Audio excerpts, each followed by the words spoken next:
Alright, what's up guys? Coming on here with another Houston Texans video. Dallas just defeated the Houston Texans 20-17 in overtime. Um, First off, I'm going to congratulate the Dallas Cowboys. Came out there, beat us fair and square. No ifs, ands, or buts about it. They came out there and played better than we did. They won the game, so shout out to Michael Rand. Congratulations on the win. You guys beat us. Good luck with the rest of the season, and hopefully we see you later down the season if that ever occurs. So pretty much this game was back and forth, mostly defensive-based game. At halftime it was 3-0. Houston came out second half. They were up 7-3, and then they gave up another touchdown, 10-7. Then Houston was down 17-7, and then came back with like 2 minutes left to tie it up.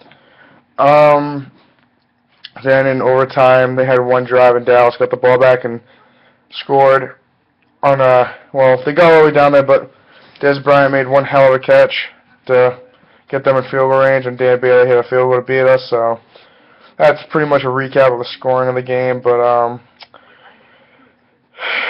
this offense is just ain't cutting it for me right now. This whole year, it's just so inconsistent. It makes zero sense. There's games that we can't run it, but we pass it a little bit pretty good. But this game, it was one of those points that we couldn't do anything pretty much on offense the whole first half. In the second half, we started running it a lot, and we were getting good gains and good runs on it. And then in overtime, we had a good run, and then it was 3rd and 2. Instead of even making Foster somewhat of a threat, they put a spread look, and they even make Dallas knew it was a pass all the way. So actually, it was just stupid play calling, honestly. But this offense just feels so conservative, and like it sounds like it's like tied down. Like Bill O'Brien, he doesn't really, even though Fitzy's not that good, he's not giving Fitzpatrick the chance to be successful. Obviously, he threw a pick today. That was pretty bad. It's miscommunication between him and Foster, but it's what it is. But they just have no trust in him at all. I don't get how he can be your starting quarterback going into week 6 and you don't trust him still. Every game that we've won or even been in, it's because the defense has been there for us.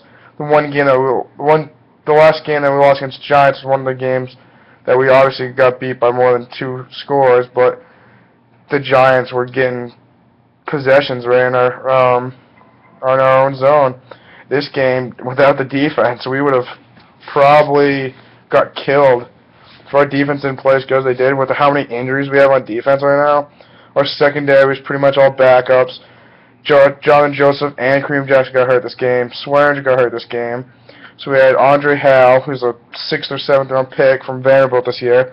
He's playing number 1 corner against Dez Bryant some points of the game. Then you had Albert Mack in there, who's not that good either. He was playing against Witten for a little bit. For how bad the secondary really was, this defense actually played well. The scores that we gave up, yeah, you can say, oh, Kendrick Lewis got beat on that play. But in all respect, it should have been Watt. Watt had Roma. Roma just had the awareness enough to roll out of it and just get away from him and keep the play going. I'm not going to blame on Kendrick Lewis at all. Watt should have had him, so can't really blame it on the back half if you have the best player on defense and misses a key sack in a game. And then the other touchdown was when Hal got beat by Dez Bryant. We thought it might have been a little push-off, but they didn't give it to him, so that's what it is. Dallas was going to score that drive anyways. They pretty much run down our throat and moving the ball down the field that whole drive. But for 3-2, this team is not. Even 3-1, I know this team wasn't that good, but 3-2, we're not like anyone. Even if we won this game, I still probably would have been happy with the win. It's just so one-dimensional. This team, it's all defense. And even if Clowney did come back, it probably wouldn't make that much of a difference because hell, we give the ball to their offense 100 times throughout the game, and they can only score once or twice. The defense was on the field this whole game. I'm pretty sure, I'll look it up right now, I'm pretty sure Dallas ran over like 70-something plays on offense, which is ridiculous. They ran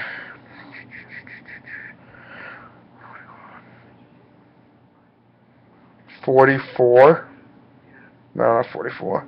Romo had 41 passes, did 33 carries. So he had 74 plays on offense. We had 55. It just baffles me that this team just, even with we had some turnovers and we got some interceptions, stuff like that, but the offense is so bad that we can't do anything with it. After the Kendrick Lewis interception, I still think at that point it was 10-7, and then Bill O'Brien decides to run the ball when at that point of the game we weren't really successful, and then run twice in a row, and then Fitzpatrick just throws a crappy pass. I just don't get it. If you're not going to trust Fitzpatrick, why keep him in the game? Obviously, the play calling hasn't been there to let him succeed, but if you're not going to let him even branch out in the point of trying to be successful, why is he in the game? I don't get how week 6 going in the NFL season, your quarterback has you have zero trust in your quarterback, you don't let him play. I just don't get it at all. If you don't trust him, that's why you have backups. I'm not saying call for Mallett right now or Savage, but if you don't trust him throwing the ball, then why the hell is he in the game? For running game, second part of the game was pretty good. Besides that, the first half was pretty bad. But all the thing that kills this team, all the penalties we have. We have so many penalties. We had a couple holdings, false starts, delay of games. The team shoots themselves in the foot so many times, that's why we lose these games. And then Bill O'Brien says every week, we got to work on it, we got to work on it. Well, it's not working if every week you have these many penalties every week. But, now we'll go Thursday night. I think it might be home against Indianapolis. I'm not 100% sure. But, hell, today was even away.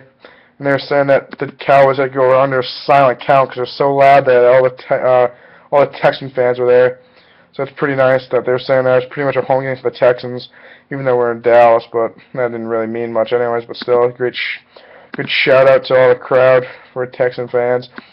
Here we are home on Thursday, so if we can get this offense to be like somewhat of consistent, then we would win more games because this defense has been played good all season, and we're not going to win anything without this offense. We haven't won a game this whole season when you can remotely say, oh, we won this game because Arian Foster. We won this game because of Ryan Fitzpatrick. Every game that we've won is because the defense has made turnovers and given us the point of being able to score. It's just what it is. Defense plays good and offense isn't good, so gotta weigh the options. So next week, going to Indianapolis, short week. Then we have a week and a half pretty much off against Pittsburgh on Sunday night. So we should see what happens. Indy will be a tough test. They always give us a good game. Luck's looked pretty good this season, and their defense, their defense is alright, but with how bad our offense is doing, it's only a mystery of how we're going to do this weekend against the Colts. I'll come on here with a preview video probably Tuesday, and then the game will be Thursday, and then I'll probably that night I'll do an upload on Thursday night game. I'll do a recap that night probably. Or if not, I might do it when I come back. It's Columbus Day weekend, so I won't be at school that day. But besides that, congratulations to the Dallas Cowboys. They beat us 20-17, and hopefully we can go on Thursday and beat Indianapolis and stay at #1 in the AFC South. Besides that, let's go Texans.